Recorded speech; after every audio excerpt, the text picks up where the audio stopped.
ابھی ایک فلم آئی ہے محمد کے نام سے صلی اللہ علیہ وآلہ وسلم.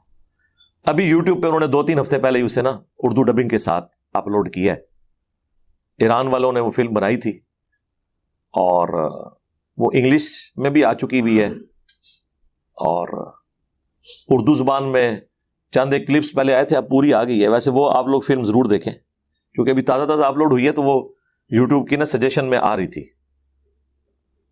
اس میں انہوں نے نبی علیہ السلام کی پیدائش سے پہلے کے کچھ واقعات، پھر آپ کا بچپن کا پورشن جو ہے نا وہ فلم آیا ہے، جو یعنی مختلف قسم کے معجزات ہوئے نبی علیہ السلام کی پیدائش کے وقت غیر معمولی. اس میں جو ابراہ کا لشکر تباہ ہوا تھا وہ انہوں نے سین فلمایا ہے. کمال، آپ کو اس جگہ پہنچا دیا. یہی تو ٹیکنالوجی کی برکت ہے آج کل لیٹسٹ، کہ وہ اس طریقے سے آپ کو وہاں تک لے جاتے ہیں. اور ایک یعنی میں سمجھتا ہوں ماڈرن ایج میں لوگوں تک بات پہنچانے کی ایک اچھی کوشش ہے. وہ جب بھی کوئی اس طرح کی کوئی ویڈیو کوئی ڈاکومنٹری آتی ہے تو میں کوشش کرتا ہوں اسے ایک دفعہ ضرور اپنے پلیٹ فارم سے ڈسکس کروں. اور اس کی ریزن یہ ہوتی ہے کہ ہمارے نوجوانوں کی اکثریت تو ہالی ووڈ یا بالی ووڈ کی فلمیں یا اسٹیج ڈرامے دیکھ کے رات کو سوتی ہے.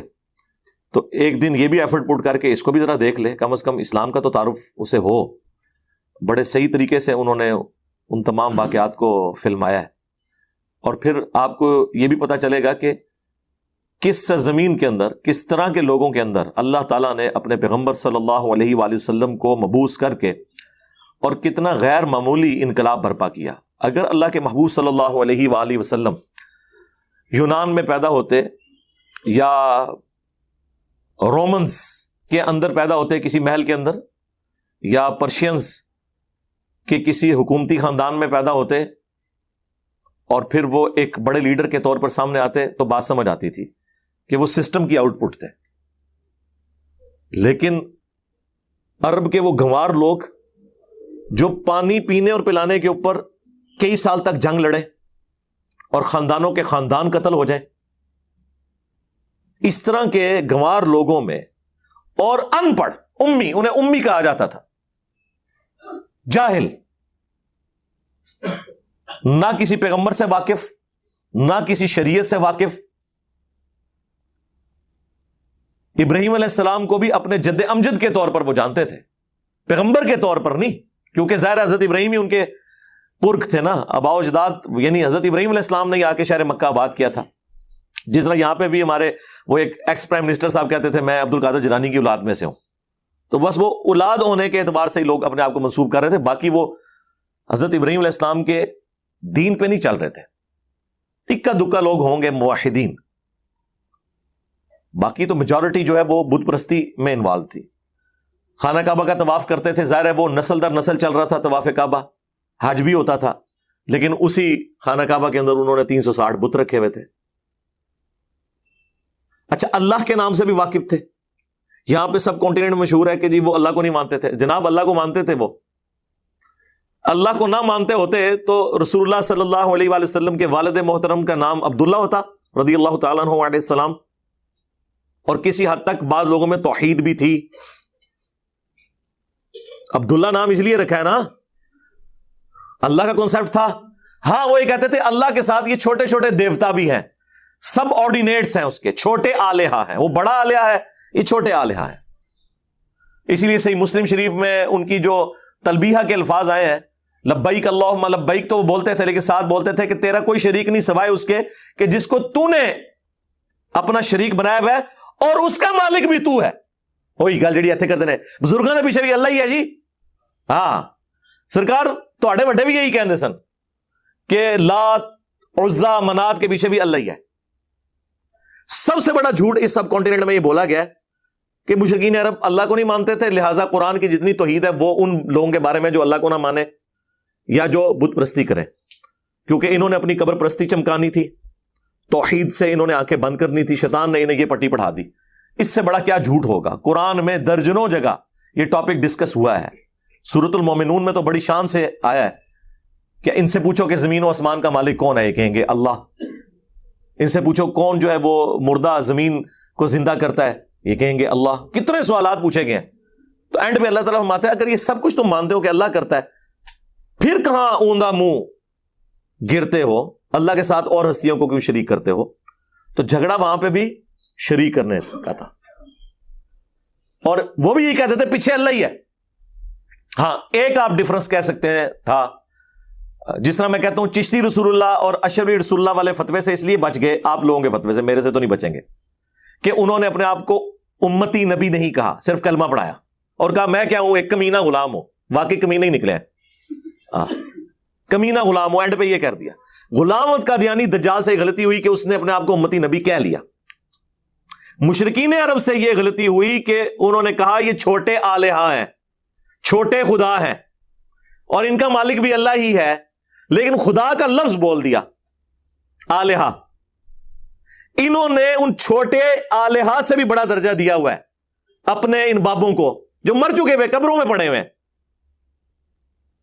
لیکن ان کو آلہہ نہیں کہتے. یہ کہتے نہیں جی اللہ نے بندہ ہی نہیں نا جی, پیچھے تو اللہ ہی ہے. یہ جو بندہ کہہ کے نا, یہ اسی طریقے سے ہے جس طرح وہ بزرگ کہہ کے اپنے بابوں کو بچاتے ہیں اور امتی نبی کہنے والے کفر کے فتوے کی زد میں آ جاتے ہیں. یہ جو ہیں وہ دیکھیں کیسی اینالوجی, کتنے گیا دماغ میرا, کہتے ہیں پتہ نہیں کتنے کتنے دماغ جاتا ہے. دماغ اس لیے جاتا ہے میرے بھائی کہ ہم نے اس فیلڈ میں ایفرٹ پٹ کی ہے میرے بھائی, اپنے نبی کا درد ہے ہمارے سینے میں, اس لیے تو ہم جو ہے وہ بانگے دھول کی نعرہ لگاتے ہیں میرے نبی سا ہے ہی کوئی نہیں, تیرے بابے تھے شے ہی کوئی نہیں. تو آپ بھی رسول اللہ کے لیے حمیت رکھیں صلی اللہ علیہ وآلہ وسلم, تو آپ کے اندر بھی یہ حکمت آ جائے گی کہ یہ باتیں کہاں سے ایکسپلور ہو رہی ہیں.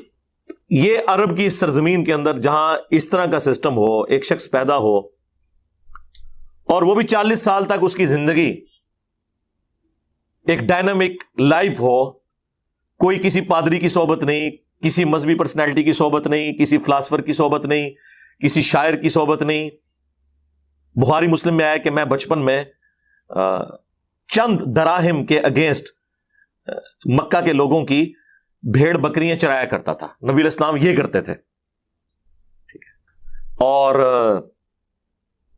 ظاہر اس زمانے میں مکے کے سردار ہونے کا مطلب یہ نہیں ہے کہ کوئی بلینئر ہوگا, وہ ایک آنرری پوسٹ ہوتی تھی, باقی محنت تو سب کو کرنی پڑتی تھی. پیسہ بنو امیہ کے پاس تھا.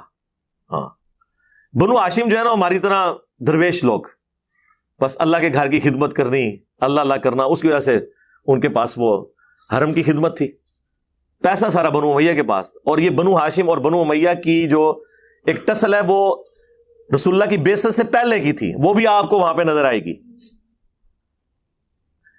یہ جو ابو لہب کی بیوی تھی نا ام جمیل, بہت خوبصورت تھی, مشہور تھا, اس لیے اس کا نام ہی پڑ گیا ہوا تھا.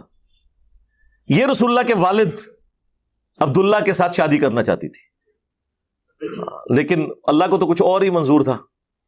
اس لیے جب نبی علیہ السلام پیدا ہوئے, یہ خود تھی اس وقت بانجھ, تو یہ رسول اللہ سے بچپن سے ہی حسد کرتی تھی, ایک ان کے والد کی وجہ سے, پلس رسول اللہ کی والدہ سیدہ آمنہ سلام اللہ علیہ, ان کے ساتھ بھی بغض رکھتی تھی. اور بغض کا یہ عالم تھا کہ اس کی ایک لونڈی تھی سوائبہ, وہ عبد المطلب نے ہائر کی دودھ پلانے کے لیے, وہاں پہ رواج تھا. اس نے وہ اپنی لونڈی واپس بلوا لی کہ نہیں محمد کو تو میں نہیں دودھ پلانے دوں گی. حالانکہ وہ لوگ اتنے مہمان نواز تھے, باہر لوگوں کا بھی وہ احترام کرتے تھے, لیکن یہاں پہ ان کے اندر ایسی نفرت تھی. اور پھر اللہ تبارک و تعالیٰ نے یہ قسمت سیدہ حلیمہ سعدیہ کے حصے میں رکھی ہوئی تھی, اور وہ سین بھی انہوں نے فلمایا اس میں, سیدہ حلیمہ سعدیہ والا سلام اللہ علیہ. یہ جو فلم ہے محمد, یہ آپ اس کو ضرور اردو ڈبنگ کے ساتھ آ چکی ہے, اس کو دیکھیں. اور اس زمانے میں انہوں نے واقعی پہنچایا آپ کو, جس طرح عمر سیریز کا میں نے تعارف کروایا تھا 2011-12 میں, اور اب یہ ایگزیکٹلی 10 سال کے بعد. اچھا یہ فلم پہلے کی بنی ہوئی ہے, لیکن یہ یوٹیوب پہ وہ نہیں ڈال رہے تھے, میرا خیال ہے شاید وہ سینما وغیرہ میں چل رہی ہوگی تو کمائی کے چکر میں تھے. اب انہوں نے خود یوٹیوب کے اوپر اس کو ڈال دیا ہے, اور آپ یقین کریں انجوائے کریں گے اس کو, جس طرح انہوں نے فلمایا ہے بہترین انداز کے اندر, اور جس طرح کریکٹرز نے وہ کردار ادا کیا اس کے اندر, اس میں تو آپ کو اندازہ نہیں ہوتا. میں نے وہ شروع کے میرے 40-50 منٹ ہی دیکھے ہیں, مجھے ٹائم نہیں اتنا ملا, لیکن وہ جب سامنے آئی تو میں ضرور اس طرح کی ہر چیز, مجھے پھر اندازہ ہوا اچھا ہے کہ اس کے وہ کلپ تھے جو پہلے چل رہے تھے مارکیٹ میں, تو وہ آپ دیکھیں گے تو انشاءاللہ تعالیٰ ایٹ لیسٹ آپ کو نبی الاسلام کن سرکمسٹانسز میں آئے وہ بھی اندازہ ہو جائے گا. ایک سمجھ لیں سیرت الرسول ہی ہے نا جو پریکٹیکلی آپ کو نظر آ رہی ہے. عمر سیریز میں تو نبی الاسلام کی بعثت کے بعد کی زندگی کو فلمایا انہوں نے حضرت عمر کو سینٹرڈ کر کے. یا آپ سمجھ لیں بعثت سے پہلے والی زندگی جو ہے نا وہ اس فلم کے اندر آ گئی ہے. اور جو لوگ دوسرے ملکوں میں رہ رہے ہیں, انگلش سمجھتے ہیں اور انہیں اردو زبان سے ناواقفیت ہے یا عربی سے یا فارسی سے, ان کو بھی آپ وہ دے سکتے ہیں انگلش سب ٹائٹل کے ساتھ, اور میرا خیال انگلش میں اس کی ڈبنگ بھی ہو چکی بھی ہوگی. انشاءاللہ تعالیٰ یہ بھی ایک ذریعہ ہے بات پہنچانے کا. صلو علی محمد و آل محمد, اللہم صلی علی محمد و علی آل محمد و اصحاب محمد و ازواج محمد اجمعین الی یوم الدین.